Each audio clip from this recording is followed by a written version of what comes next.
Oi, gente, tudo bem com vocês? Vamos para o segundo podcast de O Velho Mar, do Ernest Hemingway. Nós colocamos metas bem palpáveis, 40 páginas por semana, então é bem tranquilo. Muita gente lá no grupo já terminou. A maioria tem gostado muito, mas tivemos algumas opiniões diversas e vai ser bem interessante quando a gente for discutir para entender e conversar sobre essa diversidade de sentimentos que a leitura trouxe. Eu, particularmente, você já sabe, me conectei demais com ela, consegui transpor ela para vários momentos da minha vida, então eu me sinto extremamente tocada com essa leitura.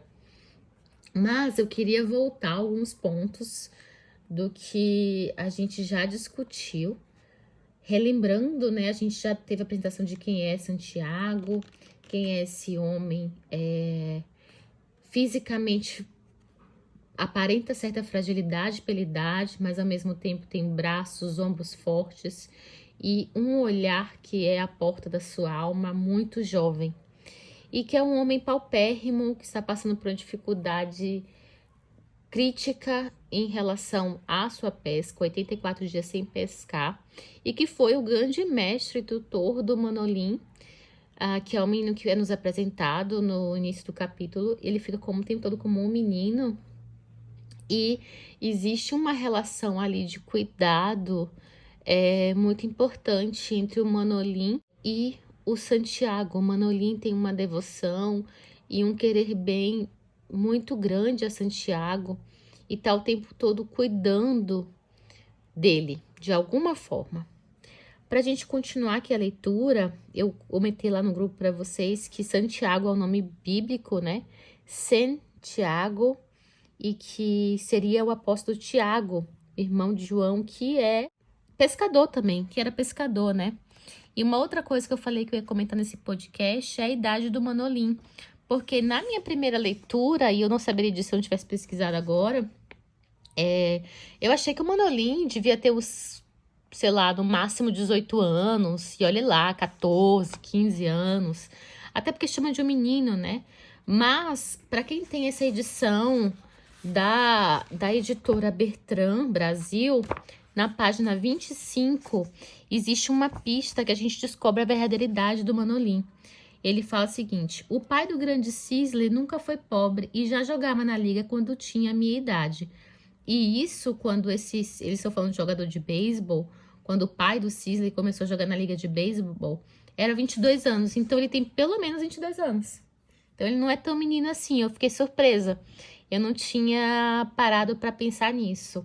E a gente viu lá na final da meta que o Santiago fisgou um peixe, já trincou a isca. Quem é esse peixe? Vamos lá, vamos entrar na meta agora, a partir da página 47, para quem tá com essa edição. O Santiago sente que fisgou um peixe e ele fala, né? Coma minha isca, coma-o de maneira que a ponta do anzol lhe espete o coração e o mate, pensou o pescador. Venha à tona sem grandes dificuldades e deixe-me agarrá-lo com o arpão. Pronto, está pronto, já comeu bastante? Ele tem esse discurso, né? Ele conversa assim com o peixe, pedindo, vamos fazer tudo que seja mais rápido. Parece crueldade ele falar isso, mas não, né? Aqui a gente está vendo as necessidades do homem e da natureza, né? O como o homem precisa explorar a natureza como um predador para a subsistência, que a gente não está falando da pesca predatória, da pesca comercial, mercantil mesmo, de produção de lucro. Tanto que na meta anterior existe essa discussão, né? Quando o Santiago trata o mar como lamar e os pescadores profissionais, mais industrializados, tratam o mar como el mar. A gente já conversou isso na meta anterior. Na verdade, ele quer que seja rápido, né? Que o peixe não sofra muito e que ele também não sofra. Mas nada acontece. O peixe sai arrastando ele com o barco. Daí a gente já começa a entender, gente, que esse peixe não é algo pequeno. Fez ele de reboque. E ele é o poste do reboque. Ele enfatiza isso, né? E há um cabo de guerra ali. Ele puxando de um lado, o peixe do outro. Até nessa edição tem uma foto que aparece esse cabo de guerra.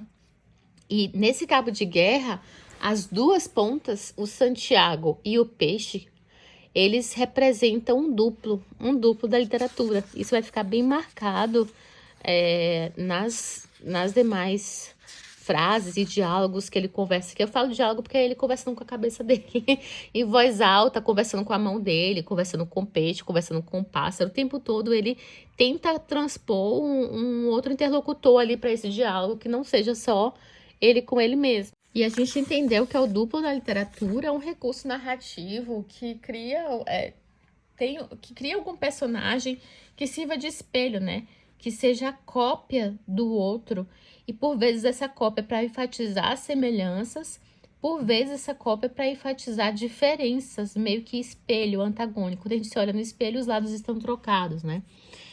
Aqui a gente vai ter esse duplo do peixe e o Santiago. Daí ele segue nessa batalha, começa ao meio-dia, o tempo vai passando, ele já não vê mais terra, tava faltando 2 horas pro pôr do sol, ele fala que tá sentindo forte ainda, ele enfatiza que quem tem o azul na boca é ele, então ele se sente em vantagem. Mas será que ele tá em vantagem? Nessa parte que ele começa a ser arrastado pelo peixe, eu fiquei pensando, quem fisgou quem, afinal? Porque ele está sendo arrastado pelo peixe. O barco está sendo arrastado. Quem foi pescado, afinal? Mas ele fica enfatizando, né, essa questão. Chega a noite, já está chegando a noite. E a situação segue a mesma, cada um puxando de um lado.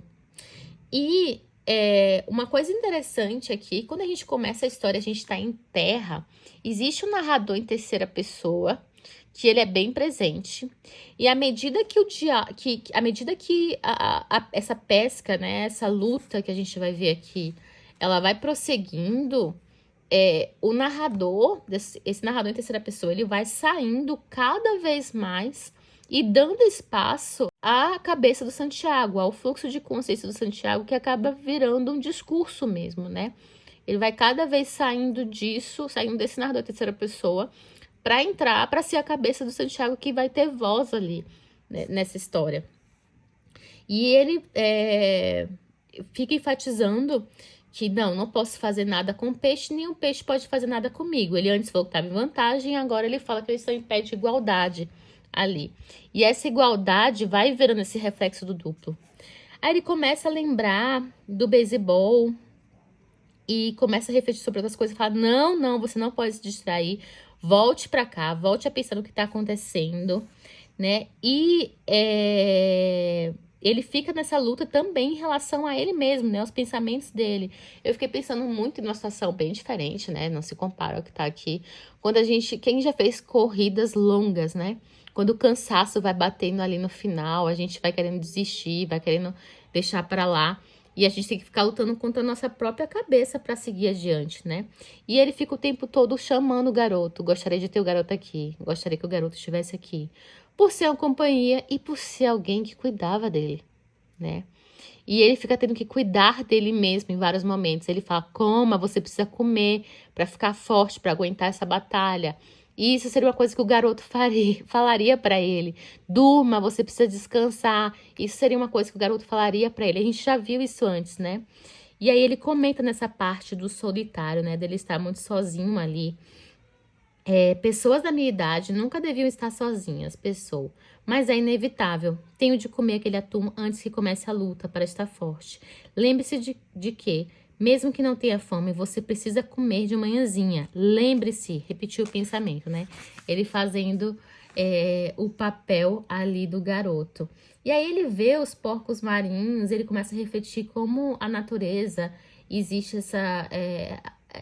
essa coisa bonita e bela, filosófica e poética, né? Que os peixes, esses porcos marinhos, eles brincam, implicam um com o outro e amam-se, são nossos irmãos, tal como os peixes voadores. Ele vai entrando mais nessa simbiose, sendo mais um em natureza lutando por sua subsistência.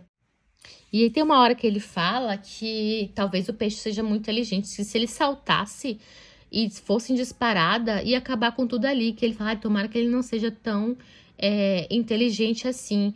Ele não tem meio de saber que sou um único homem contra ele, nem que sou apenas um velho. E nem o Santiago tem meios de entender o tamanho e a dimensão e a força do peixe que ele tem ali para enfrentar.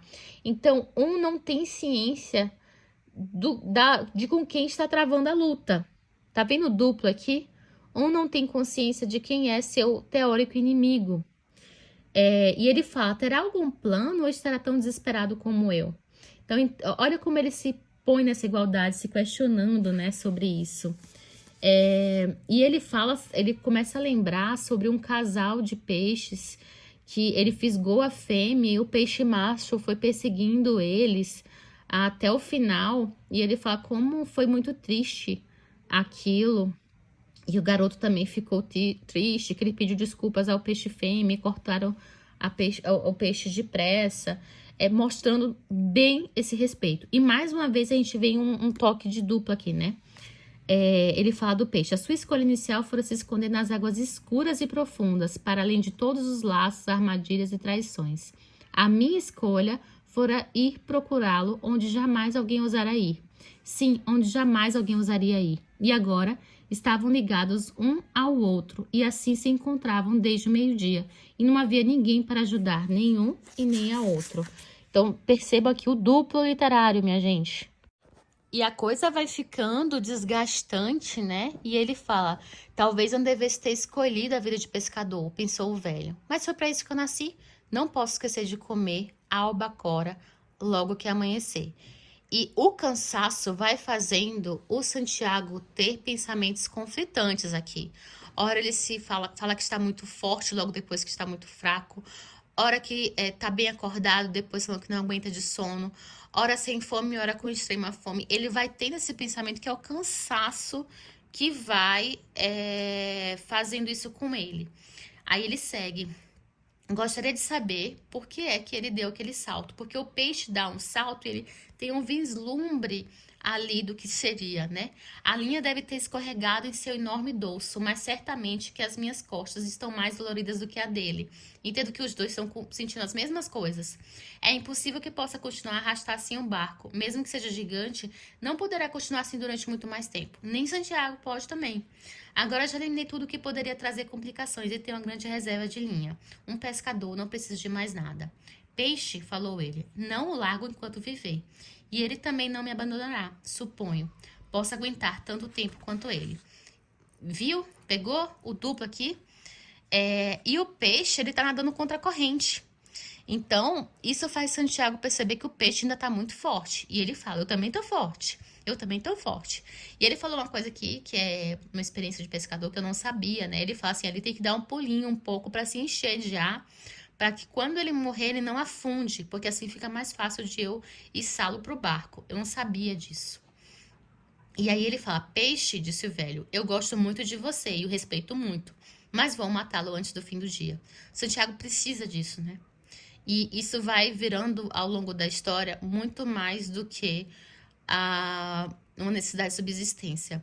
Vai virando uma questão de honra para Santiago e respeito pelo peixe. Os dois estão numa luta ali, desistir seria covardia de um pelo outro. E os dois são extremamente nobres. O peixe e Santiago. Então, a gente vai ver essa transformação aqui. E aí aparece um pássaro. Um pássarozinho aparece, ele começa a conversar com o pássaro. Ele conversa com o peixe, tem hora que ele vai conversar com a mão dele, que a mão esquerda dele é a mão inútil, que ela entra na cãibra e não fica boa. E nessa conversa com o pássaro é tão linda. Ele fala assim, não tenha medo, a linha está segura, bem segura. Bastante segura e quieta. Você não devia estar assim tão cansado depois de uma noite sem vento. Por que será que os pássaros vêm para cá? Aí ele mesmo chega à conclusão, né? Que ele vai fazendo perguntas retóricas assim mesmo. Para alimentar os falcões, pensou ele, que vêm para o mar procurá-los. E isso é importante, gente. Ele segue e fala com o pássaro, né? Repouse bem, pequena árvore, aconselhou o velho. Depois siga a viagem e arrisque-se como qualquer homem, pássaro ou peixe. Porque a vida é isso, né? A natureza e na vida, você vai ter que arriscar vários perigos, passar por várias situações diversas e enfrentá-las.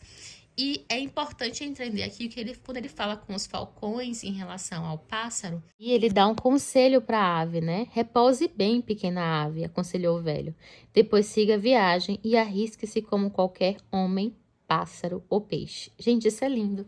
Porque na vida, não importa, né? Que tipo de ser vivo você seja. Tanto da natureza, pássaro, peixe e nós homens, a gente vai ter que se arriscar. A gente vai enfrentar, né? O medo existe, a tensão existe, mas é necessário. E é isso, a gente vai enfrentar perigos, a gente vai enfrentar derrotas e vitórias, a gente vai ter que se arriscar, né? Ou o risco vai surgir, mesmo que a gente não queira, ele vai surgir. E é importante aqui essa questão do falcão, né? Para alimentar os falcões, porque isso aqui é um anúncio do que vai vir para frente. Existem seres essencialmente predadores. Lógico que a gente está falando da natureza, mas isso é na vida em geral. Existem coisas essencialmente predadores. E esses falcões lá na frente vão se assemelhar a outros animais que vai aparecer aqui. Que não tá nessa meta, então eu não quero adiantar. Mas vai surgir um grande predador mais pra frente. E é isso. Algumas coisas não tem jeito, que nem ele tá conversando com o pássaro. Ele vai ter que alimentar o falcão, né? Vai ter que ser o alimento do falcão. E aí ele segue conversando. Já está cansado, meu peixe? Disse o velho. E eu, Deus sabe, também estou. Ai, gente, esses diálogos de Santiago me acabam comigo. É muito bom. E ele machuca tanto a mão quanto o rosto, né? Que mais uma vez mostra que não é só o peixe que tá machucado pelo anzol, né? O peixe também machucou Santiago. Ó, o duplo, o reflexo, o espelho, né? O que um faz, o outro sente. É um cabo de guerra, gente. O que um sentir ali, o outro vai sentir do outro lado, né? Porque para equilibrar esse cabo de guerra, as forças têm que ser igual dos dois lados. E quando a gente entender o tamanho desse peixe, a gente vai entender o tamanho do Santiago. O tamanho do que esse cara representa. E daí tem a parte que ele conversa com a mão, né? Ele tenta, como eu falei, trazer o interlocutor de todas as formas. E aí ele fala: gostaria de poder alimentar o peixe, pensou. Ele é como se fosse meu irmão, mas tenho de matá-lo e ganhar forças para fazê-lo. Ele quer pender essa balança, esse equilíbrio, né? Ele acha que comer vai dar mais força para ele, inclusive vai trazer força para a mão dele. E ele começa alguns momentos aqui para falar com Deus, né? E ele também percebe que ele fala assim, na verdade, no mar alto nunca se está completamente só. Ele tá ali sozinho de vida humana, né? Mas ele tá cercado de tantos animais que ele tenta não se sentir solitário naquele momento ali. E mesmo assim, aqui vem as contradições. Sempre ele evoca o garoto, né? Porque ele tá solitário. O pensamento dele tá confuso. E aí ele tem um vislumbre do peixe. Apareceu à tona d'água e parecia nunca acabar. A água deslizava ali mansamente pelo enorme dorso. Brilhou a luz do sol. A cabeça e o dorso eram purpúreos e as barbatanas abriam-se imensas, cor de violeta pálida. Tinha a espádua mais comprida do que um bat de beisebol, rematada com um estoque, e saiu da água completamente, tornando depois a mergulhar suavemente, como um mergulhador. O velho viu a cauda em forma de foice desaparecer e começou a dar-lhe linha. E naquela hora, a gente vê que ele imagina o tamanho do peixe, ele fala, tem no mínimo mais 70 centímetros do que o comprimento do barco. Tem noção disso? Que esse peixe tem mais 70 centímetros do que o barco. Olha o tamanho dele. E ainda assim, ele não consegue ter total dimensão do tamanho. Ele fala, é um peixe enorme e tenho de dominá-lo. Não posso deixar que compreenda a força que possui, nem o que poderia fazer se aumentasse a velocidade. Se eu fosse ele, reuniria agora todas as minhas forças e começaria a correr com toda a velocidade até que qualquer coisa partisse. Mas graças a Deus não são tão inteligentes como nós, que os matamos, embora sejam mais nobres e mais valiosos. Silêncio agora, né? Porque o que Santiago fala acaba com a gente. Que ele faz essa comparação, né? De que se ele soubesse o tamanho, a dimensão da força que ele tem, ele conseguiria acabar facilmente com o Santiago, porque o próprio Santiago não sabe o tamanho da força dele. Mas ele fala, né? Ele é muito humilde e ele respeita a natureza e fala: não, os peixes são mais nobres e mais valiosos do que nós homens. Ai, ai. E ele comenta, né, que o maior peixe que lhe fora dado havia em toda a vida e a sua mão esquerda ainda se mantinha cerrada e dura como a garra fechada de uma águia. A bendita mão esquerda. E ele continua dizendo aqui essa simbiose, né? 3 coisas que são irmãs: o peixe e as minhas 2 mãos. E ele fala, né, pro peixe: gostaria de lhe poder mostrar que espécie de homem sou eu. Mas nesse caso, ele veria a cãibra que tenho. É melhor que ele julgue que valho mais, para ter mais possibilidades do meu lado. Ele fala, né, que se o peixe julgar que ele vale mais do que ele realmente vale, o peixe vai recuar e não vai querer lutar assim de forma tão disposta, porque saberia que iria vencer. Então, Santiago é muito humilde, gente. Porque a gente se questiona: que espécie de homem Santiago é? Cara, um homem que respeita a natureza, um homem que tá ali, que poderia desistir, que já passou 84 dias sem pescar e segue confiante e segue tentando. Um homem que não desiste, apesar de tudo, porque ele sabe que tem que seguir. Desistir não é uma opção. Tem que continuar, é o que ele precisa, são as batalhas da vida. Né, a gente vai ter que enfrentar e não dá para desistir delas. Ai, ai. E ele começa a barganhar com Cristo, né, com Deus. Ele fala: vou rezar Padre Nossos, Ave Marias. Aí ele fala: Ave Maria é mais fácil. E aí ele começa a rezar uma Ave Maria e no final ele fala: Virgem bendita, rogai pela morte daquele peixe, embora ele seja tão belo. Nossa, gente, é muito lindo.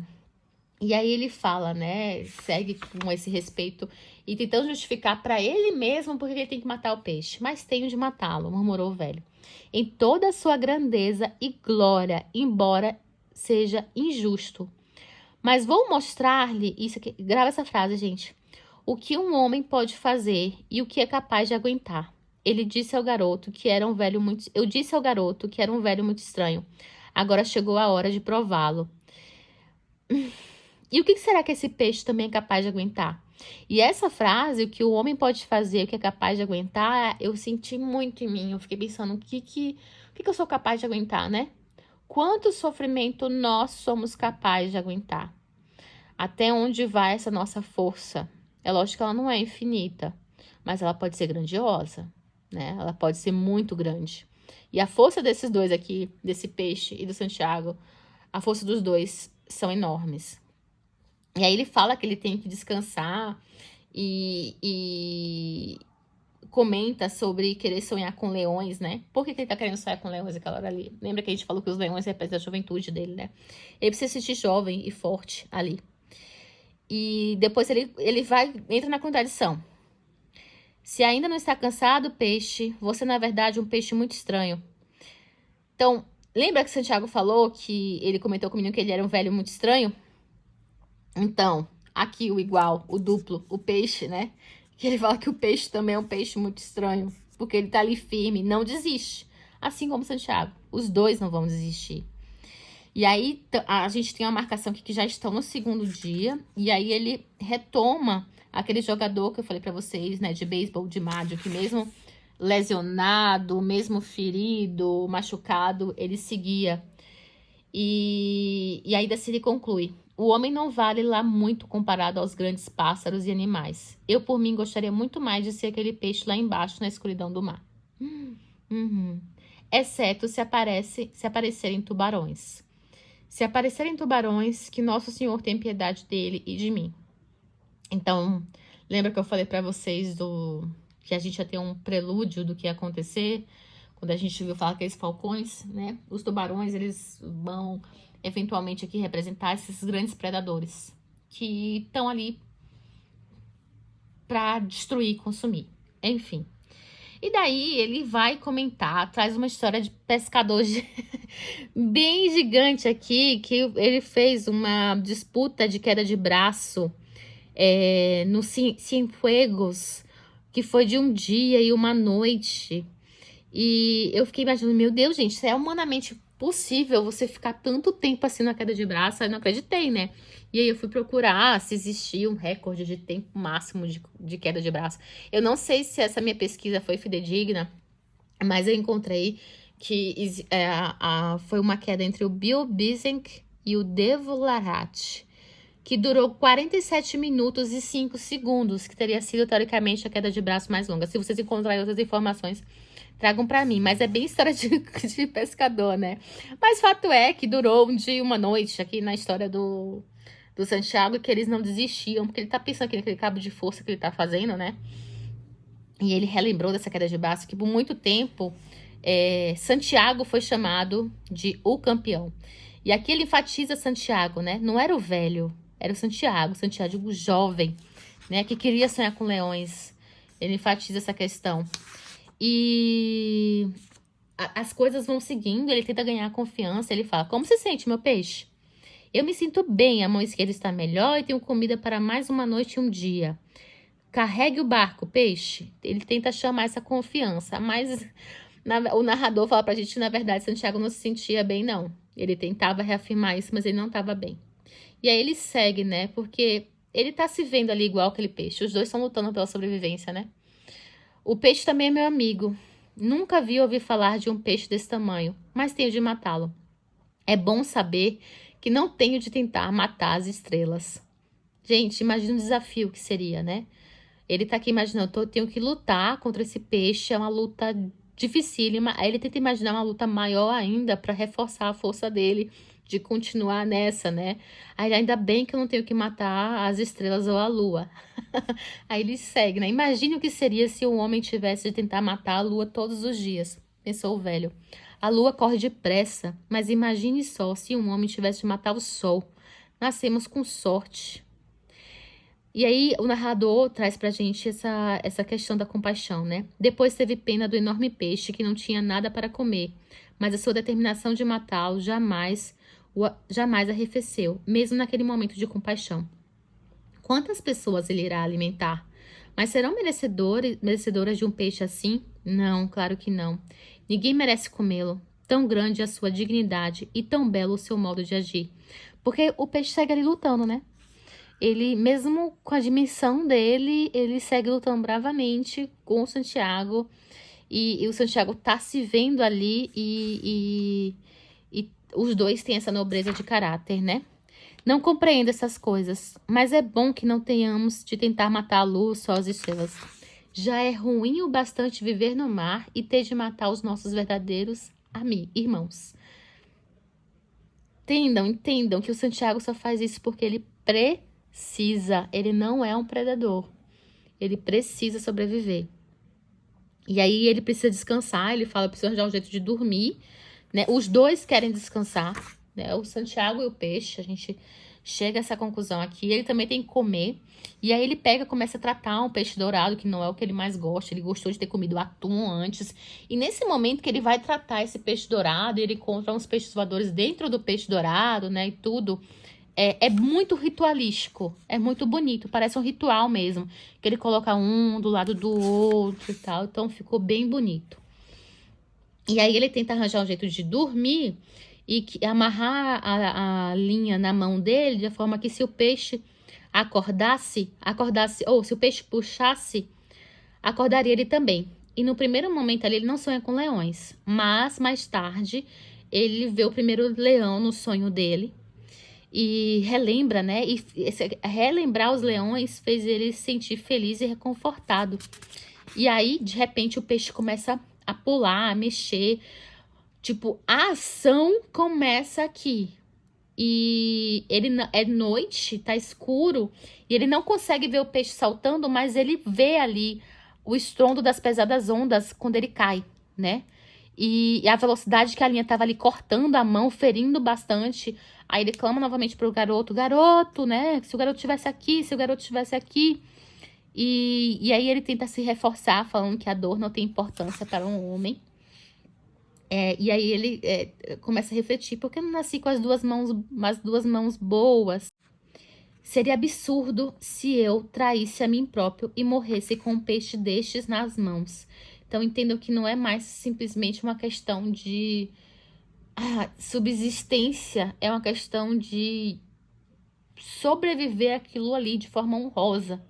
Agora que estou quase dando cabo dele, que tudo está ocorrendo bem, só peço que Deus me dê forças para aguentar.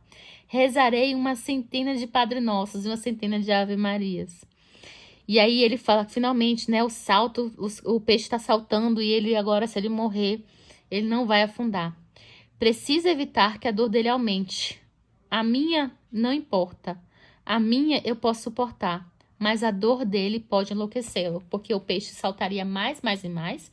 É preciso que salte para pegar o ar e que ele não afunde na hora que morrer, mas isso também pode destruir o barco, destruir ele ali, né?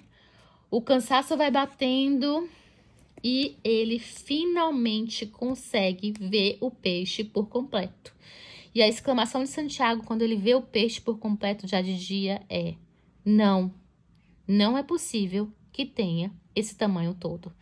Então, gente, a meta acaba aqui.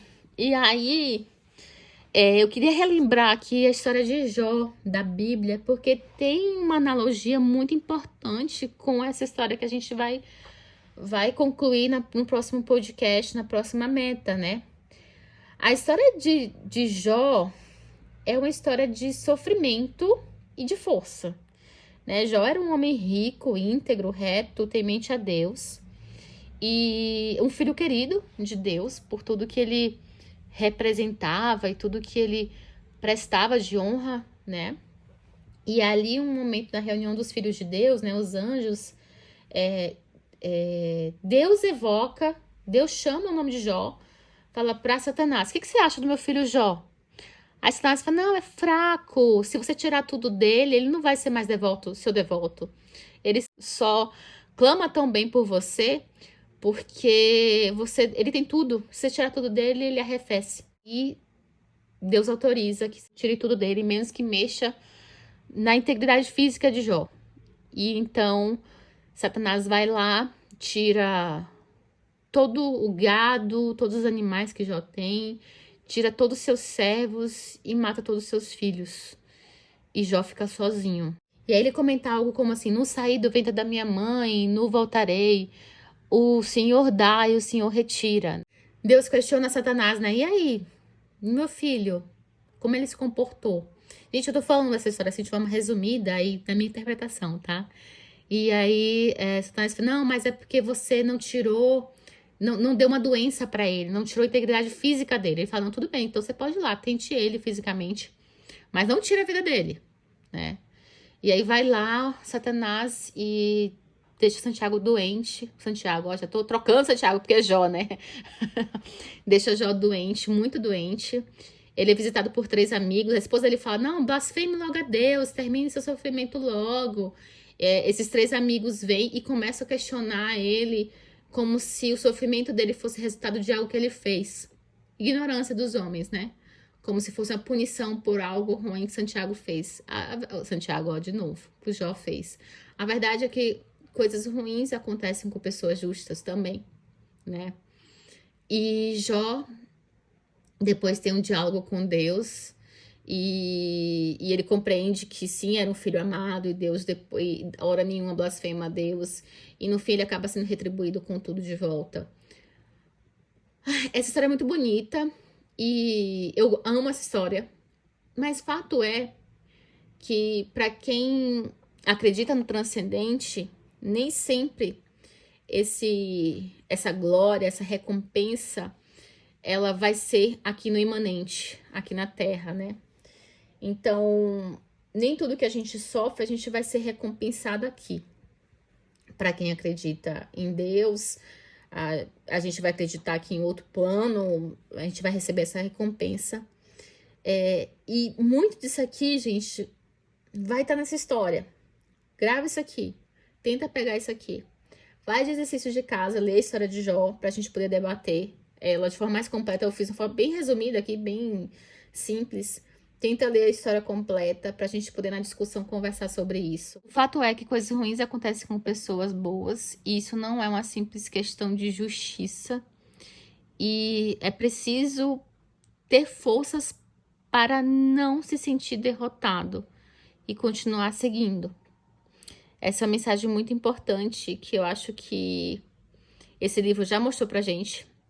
Santiago é um homem que pode ser visto como destruído em vários sentidos, mas ele segue tentando. Até o último podcast. Semana que vem a gente finaliza essa meta e vamos ter a discussão.